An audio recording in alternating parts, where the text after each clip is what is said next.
I was thinking more about the music, and yeah, it's not even just a case of like the difference in composer between like the main tracks and then like the other songs. Because even like, you know, Ice Cap and Casino Carnival Night notwithstanding, I feel like even the intended original tracks even have a very distinct style. Like, I'm not even sure how to describe.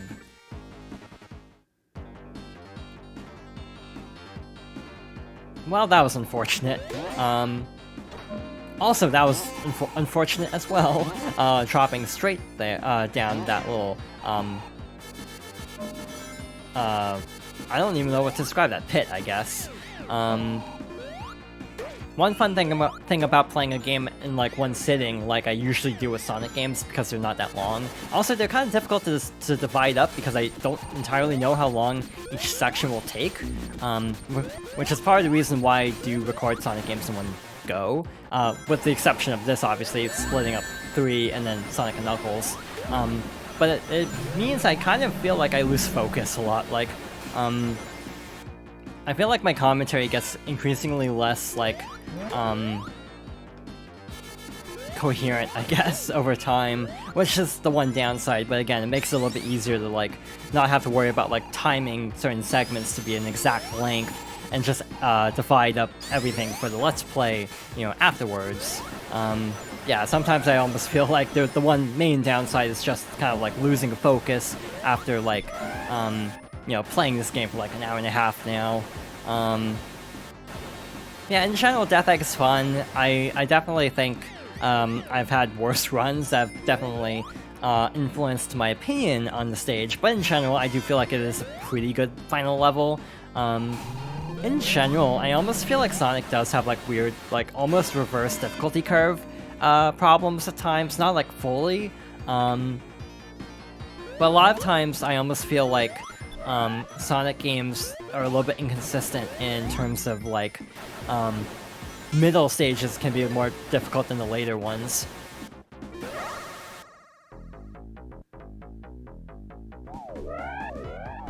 We finally got it. So we have these like these spheres that we can actually rotate around, and you basically want to jump to let go and launch to the next. We also have the little pinball flippers to the side. We have these little bubbles that will give us items, or make like items appear, and we basically just want to kind of stay alive, collecting as much as we can. I actually don't want a bubble shield, so I'll let that go. Actually, that...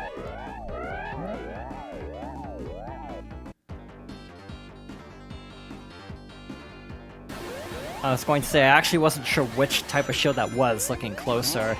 Yeah, we also have some gravity gimmicks here, which are kind of cool. Again, this game is really ambitious for, like, the Genesis and this era. Like, this was 94, if I'm not mistaken.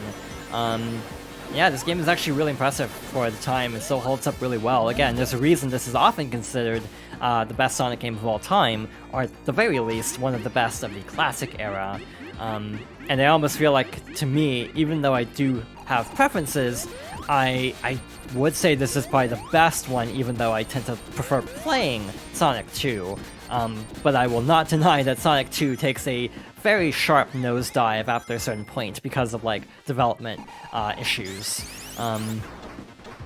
So yeah, we have these little springs here that appear out of the walls.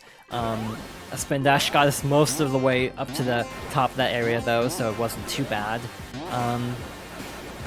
I guess we need to actually revert gravity, like so. Yeah, we have these little switches to send the gravity back to normal. Yeah, and the music is kind of odd, because it really almost feels out of place. We have this little weight platform. We have to basically weigh it down, and then quickly climb up to the top. It's easier with the lightning shield, also hypersonic. I don't know if I mentioned it, but hypersonic does have a higher jump, which also makes certain platforming challenges much easier. But overall, everything is still doable with regular Sonic. It just might take a little bit more effort and finesse, but it's still perfectly doable. I also like being able to see the planet in the background. Nice little detail as the ship is going into space. Somehow Sonic and Tails can breathe in space. I don't think it's ever explained. how they can survive in space, because they go into outer space quite a bit in the series. This is the first time, by the way, that you're actually, like, outside, because, like, I'm pretty sure with the first Death Egg in Sonic 2, you're inside. Yeah, this time we're kind of, like, going along the outside, it almost feels like.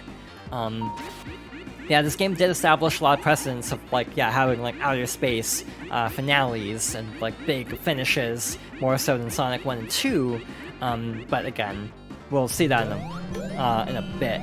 Not quite yet. Yeah, this level's, like, going on 4.5 minutes now. I think we're getting close to the end. This might be it, but I actually don't remember. Nope, not quite. There's probably going to be one more checkpoint, at least. We have this diagonal platform now. I lost the lightning shield, unfortunately, so I am going to turn to Hypersonic, just to speed this up a little bit, make it a little bit safer to get through here. We're at the boss anyway.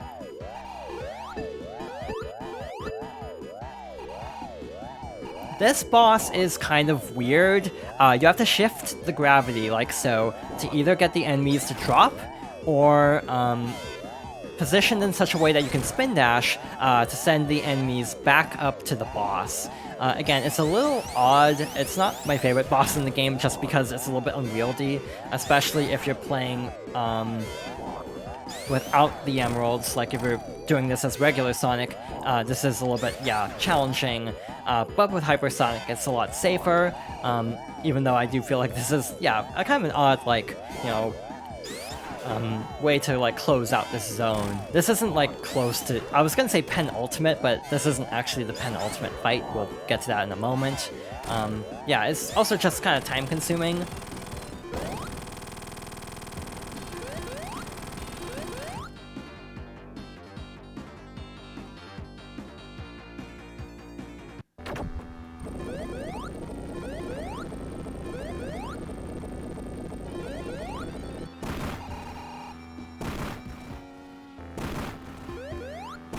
And we have the actual penultimate fight against the Death Egg robot. Obviously, Hypersonic makes this a joke. It attacks with the fingers of the robot. Again, if you don't have Hypersonic, you can actually spin dash to kind of bounce back and forth. This was what I was thinking about in Lava Reef. But again, with Hypersonic, this is actually really easy. There is a phase 2, and it's actually really glitchy in this version. It's very difficult to actually get enough momentum to survive, so you might actually need to drop dash more. So just as a heads up, coming up here, you might actually want to, yeah, drop dash. Next up is phase 2. You can attack the nose to cause the, like, laser assembly to open up, and then you can attack the emerald, like so.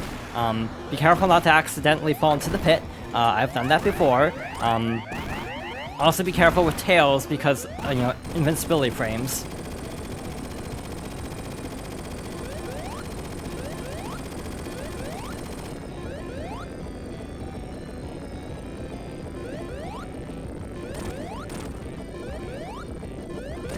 This is the part I was talking about earlier. Again, it's like way harder to actually keep momentum up for this part for some reason compared to like the Genesis version.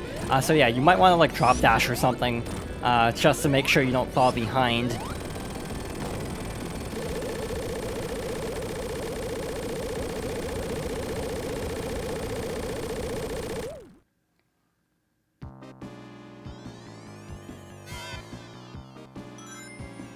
Even though the Master Emerald is safe, we're not done yet. Eggman, or Robotnik, is escaping with another Death Egg robot. Actually, no, the Master Emerald isn't safe. I take it back. Doomsday is the first Supersonic exclusive final boss. You need all of the emeralds to access this fight. You can get to here with the with your super form, not with the hyper form. Obviously, both work. I have definitely done this fight with Supersonic because I missed like a Hyper Emerald. So yeah, this is still doable, but obviously for completion, it's also nice to still have the Hyper Emeralds. Not that there's like a tangible benefit in this fight, other than Sonic strobing, which might be a detriment actually. So we have to dodge all the meteors and the missiles to try to reach Robotnik. Yeah, everything will try to slow us down here, so yeah, we just have to kind of keep up the pace. This fight is actually easier in this version compared to the Genesis version because of the physics of the boss. We basically have to lure these missiles into the robot's head, and I actually find this way easier because I feel like the missiles turn more sharply, which makes it a lot faster. So yeah, this is actually a change I actually like, because I actually have run out of rings in this fight because of missing the missiles quite a few times. But that's phase 1.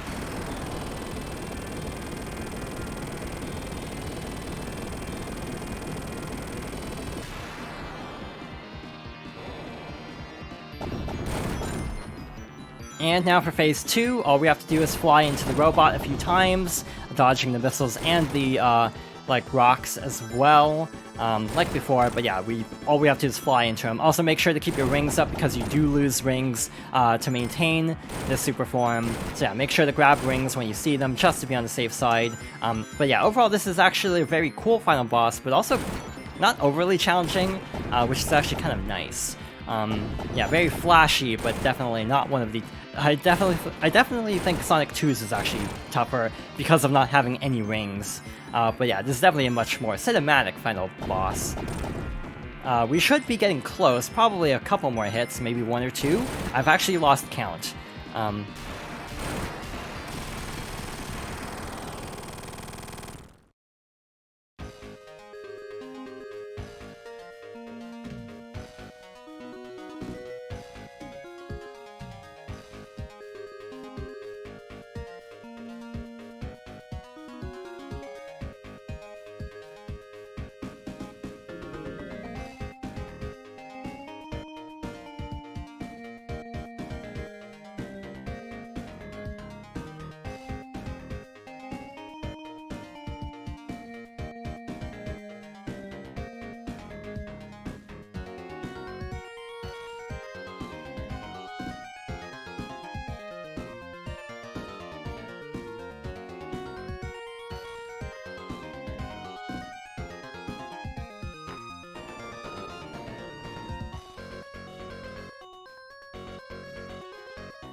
And with that, we have reached the end of Sonic 3 and Knuckles. I'm pretty sure the ending song is also new, replacing the Sonic 3 ending song. That one I think is closer to the beta version as well, so it wasn't like a Carnival Night where it ended up being really, like, disappointing in how it turned out. Yeah, overall, I do think this is still the best Sonic game, 2D Sonic game. I also think Mania is really good, but it also is less special because it is, influenced so much by what came before, while this game kind of stands more on its own 2 feet, if that makes sense. It was a lot of fun going through this game and the rest of the games through the Sonic Origins collection. I'm not sure if I can still recommend the collection, because even though they did patch it, there are still several glitches, and also the music being different for this game might be a deal breaker, but the game also has actually gone on sale quite a few times. I would recommend waiting for a sale, and maybe not worrying about the deluxe edition unless you want all the coins to make these special stages easier without having to collect coins like manually, if that makes sense. But yeah, I still prefer Sonic 2, and I think I still prefer Mania, but this is still one of the best in the series. In some form or another, I do highly recommend playing this game if you're a fan of like 2D Sonic games or Sonic in general, because this is definitely one of the standout games in the series. Yeah, I enjoyed going through all these games. Even though this isn't the best way to play them, it was still a lot of fun to play these games like in widescreen, as someone who always wanted to play the mobile versions and also wished there had been a mobile version or a widescreen version of Sonic 3, and it is cool to finally get that officially, again, even though there are definitely some quirks that, again, might be deal breakers for some people, but in general, I still really enjoyed this collection. With that being said, I think we're actually getting close to the end of the credits, though, so, yeah, that concludes this look at the Sonic Origins series. So yeah, this has been a lot of fun. I hope you enjoyed watching this series as well, because I definitely enjoyed going through all these games. But with that being said, thank you for watching, and I hope you'll join me next time for something different.